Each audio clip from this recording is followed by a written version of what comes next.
Okay, so hello, I'm Chris from Blackpool Unlimited, and this is our third podcast. Oh. Welcome, yeah. So today we've got Russ Brown from House of Secrets in Blackpool. Hi, Russ. Hello. How are you? I'm very nice, very good. Jolly good. Who's been the other three?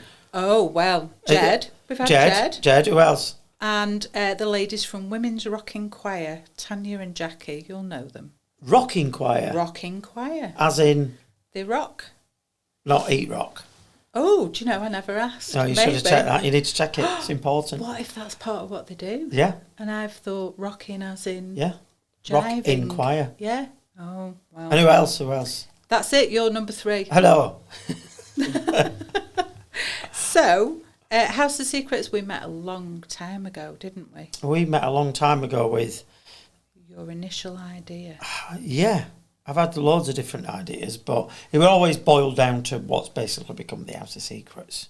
So the initial idea was a family theatre in Blackpool, wasn't it? Yes. That was the initial now you've thing. said it, yes, I remember. And with a bit of heritage, taking over Cyril Critchlow's old place on Coronation Street.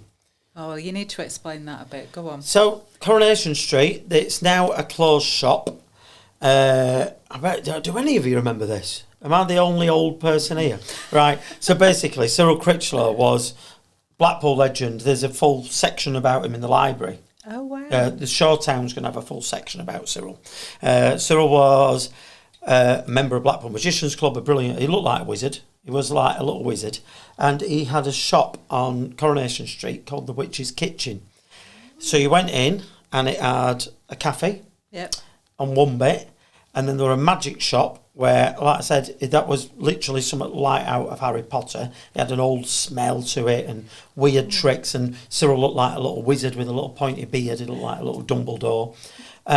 Downstairs he had a magic museum, but upstairs he had a theatre, which I've recently found out is still intact. It's still there. I mean, it's pretty smashed up, but the theatre still exists. Oh, how interesting. So that was my original idea.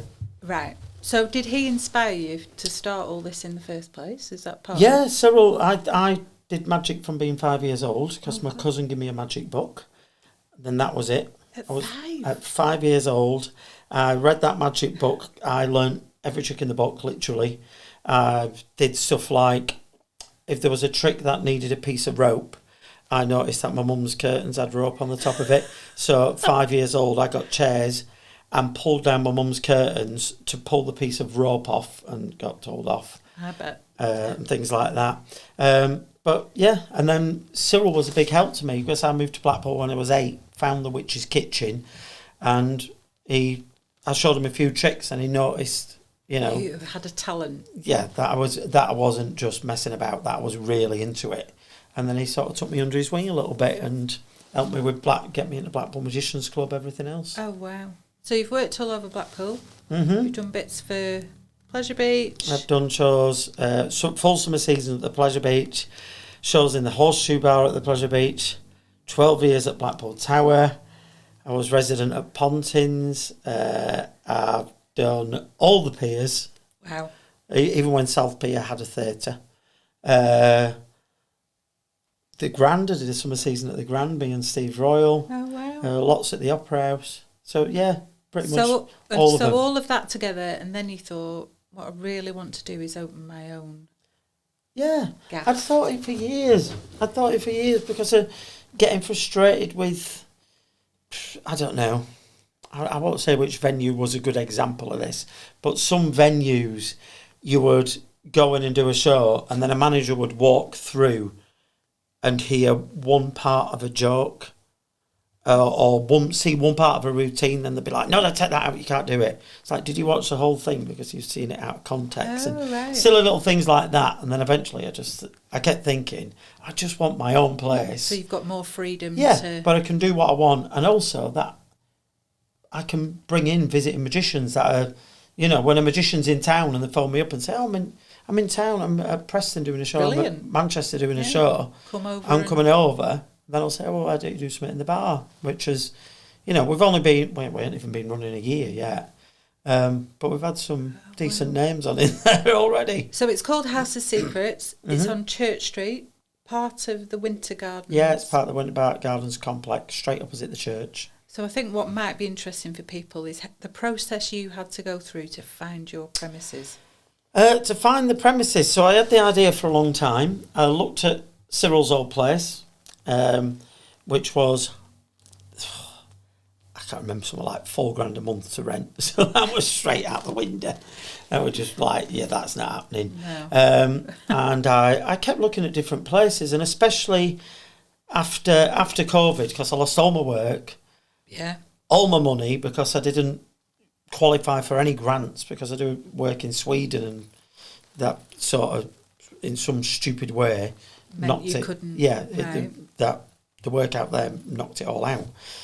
So I didn't get anything. It was just a nightmare, and that's when I thought, stupidly, because I'm an idiot, this is a really good time to start a new business during COVID. Now's the time. So I looked at a few different venues, and the main one that I was looking at was, what was it? It was Bella Pasta. Oh, right. You know, the Bella Pasta. Yeah. It's now a tapas bar. Right, okay. By the Grand. Which is right, a bit okay, yeah, smaller I know what you mean. Yeah. for the where the shows that have been than my venue. So so you had that area in mind? Because I had that. It's I wanted town centre, really. main drag. Yeah. Where all the... I knew I couldn't afford to get on the front. Okay. But I knew also it's quite a niche thing that I'm doing. So I knew that we wouldn't get the right punters on the front. Okay. So anyway... So you thought carefully about who your customers were Yeah, going I thought to be. about who the customers were going to be. Yeah. Knew it would take a longer time to build up. You know, I would expect it to take 2-3 years to build it up fully. Build a following. To where I want it to be. Okay. Because it's so different.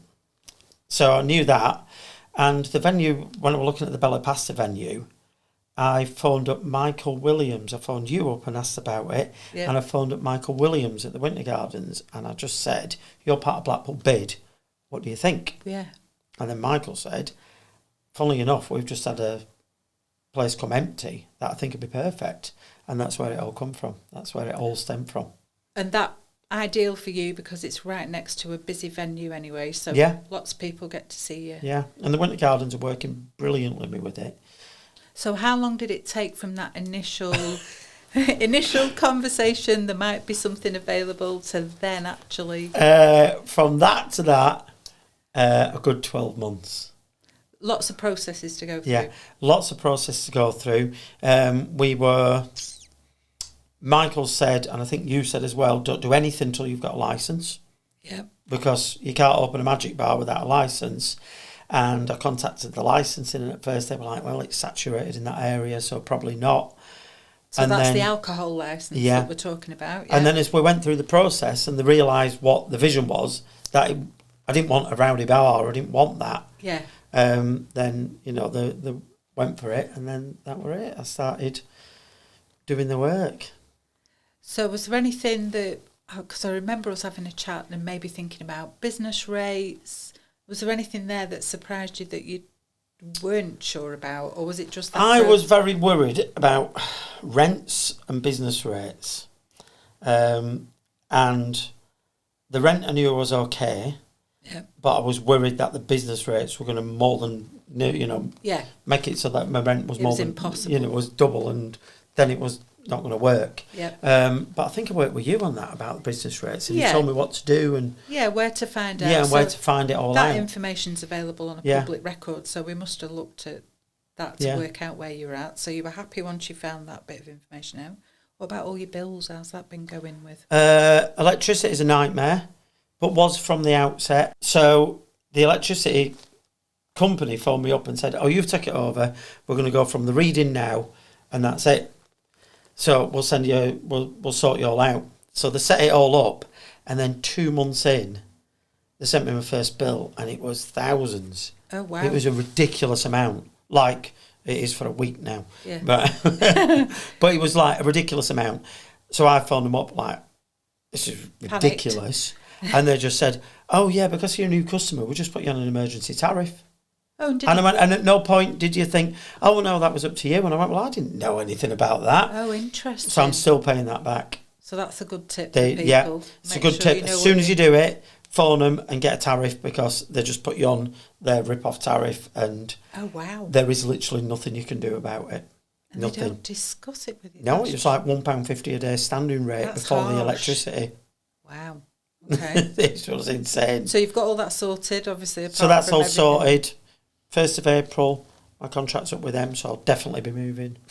No matter what. Did you have to do much with the premises once you took over? The premises was an art gallery before. Oh, right. So we had to do everything. We had to literally tear it apart. Refurb. Yeah. It had one toilet that was broken. We needed 2. No storeroom. It needed a backstage area. It needed a stage. Sound and light putting in. It needed tech putting in, so when you're doing close-up magic, cameras can pick it up on the stage. It needed everything doing. The floor was... one part of it was wood, one part of it was carpet, one part of it was some resin that the guy had pulled down from B&Q that were meant to be self-levelling, but he just didn't know what he would do. It was a mess. Oh, wow. So you needed to sort all that out. Yeah, we had to start from scratch, literally. And make it look stunning, which it does now. Thank you. So when are you open? What days are you? Mainly weekends at the moment. Okay. So it's mainly weekends. We do, whenever it's school holidays, we're open all the time. Brilliant. But the best thing to do is check the website, because it's mainly an event venue. Yeah. Sometimes, like tonight, we'll open it just as a bar. Okay. But it's mainly, and that's the way I want to go, that you come in to watch a show. That you buy a ticket, you come in to watch a show. So that's the way to check. But the trouble is, no one ever thinks we're open. Because when we have a show on, the blinds go up for half an hour, you come in, you get your drinks, get settled down, then all the blinds go down. So from the outside, it looks like nothing's going on, which is sort of a double-edged sword, because people don't know what people think we're always shut, but to the people inside, that's the hook. Right. That's the hook. That they're in this. It feels like you're in this secret venue. It feels like you're in this secret place. Oh, interesting. Which people really love, but when you're trying to keep it secret, it's not as easy. How's the secret? Yeah, that's the thing. I mean, the initial idea was that it was going to be a speakeasy magic bar. That was my initial idea. Right. It was going to be a rock shop. Oh. So through the day, it was going to be a rock shop. You know, like they have it with all the big stand with all the rock on it. Yeah. So people would walk past. But then you push a door in it and you're in the bar, you're in the venue. Oh, wow. And we let people know inside the rock, it says, this is the secret, this is where you've got to go. Well, that's almost too complicated. Yeah, it's too complicated and too clever. Yeah, I'd have just eaten the rock and thrown the packet away. Which is it's a similar thing. Have you been to the Wash House in Manchester? No, but I've seen it online and similar thing like that. That looks fun. Yeah. Yeah, just looks like a laundrette. Yeah. I took my wife for a birthday and she was like, what on earth? Where are we? And we just went into this mucky laundrette and I picked up the phone and then all the doors opened. How fabulous. Yeah, it's really cool. Well, maybe you can do that for your next one. Oh, don't start my wife on that. She's already been eyeing up venues in Lytham, saying, let's open another one. I'm like, let's get this one running first. I like her thinking, Lytham. No, she wants like a franchise of it and like, just wait. Let's get the first bit done.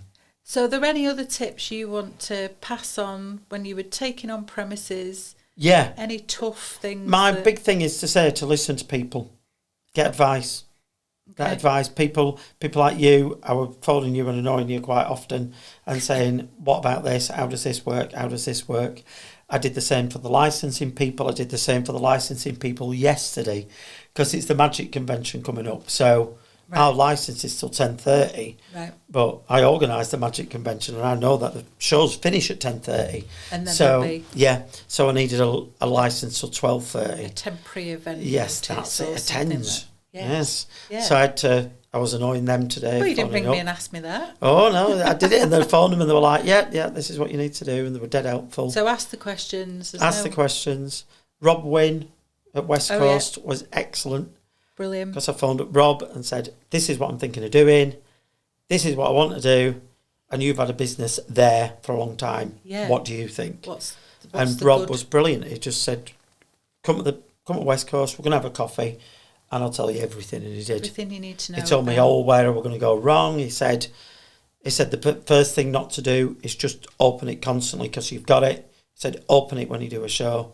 said because you're soon going to lose all your money, and there were lots of things, advice he gave me that were good. To know. Yeah, it was really good. Because the cost of opening it and running it, especially now with all the electricity and whatnot, is more than you'd get from passing trade. And, that's it. Right, brilliant. But if I'm putting on a show and I know people are coming in, but I've You still can got to manage find it that better. thing. It's like Halloween. I couldn't put enough shows on. Okay. I'd put a show on and it'd sell out. I'd put a show on and it'd sell out. Christmas was good, but then I had to cancel loads because I got really poorly. Oh, no. So that was a nightmare. So it's the first time I've ever had to cancel shows. Oh, wow. But I was So you need a deputy. I need a deputy. You'd have to train me, I'm Well, afraid.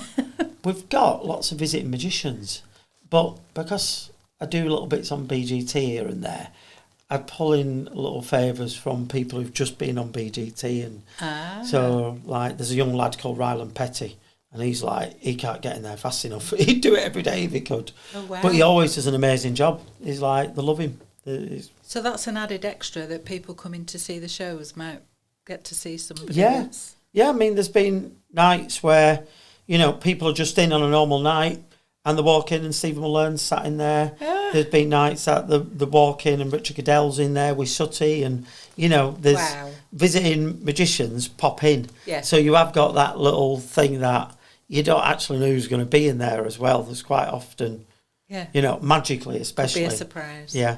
You can have a little celeb in there now and again. Brilliant. I don't know. Is there anything else we need to... I don't know. Any last bits you want to... Talk about, what's your favourite jam? That's a good finish.